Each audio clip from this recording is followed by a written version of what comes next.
Me estou muito contente com a televisão tem e o povo também tá mira. O tema tá de segurança de medicina, passou dia 17 de setembro último, estava mundialmente o dia de segurança de salubridade no mundo e o tema de ano aqui estava medicamento com safe gente por tomar seu medicamento. Então nós estamos mirando tudo stop na riba e slogan que nós temos para trás. E nós esperamos que o povo tenha esse mangue também, nós não toma o dia de hoje só, mas nós temos inteiro um mangue, mas já luna já marcha são já webs, já viernes nós está na rincão, mas que nós também dedicar a informação entrante, como tá usar remédio, como nós está tomar receita, como nós está entregar isso aqui, que faz esta bira e tem na hora que nós não está bebe remédio mais que isso aqui guarda parar,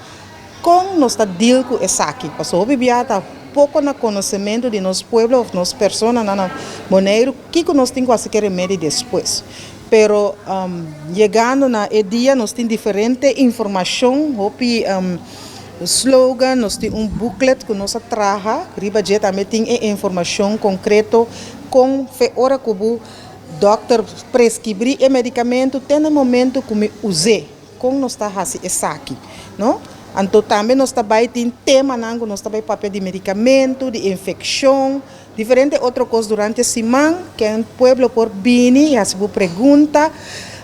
para nós poder dar informação. So isso aí também a Fundação Maria Dalta para a pé, nós não somente é parte caminho nós está zorg para gente vira bom, mas nós está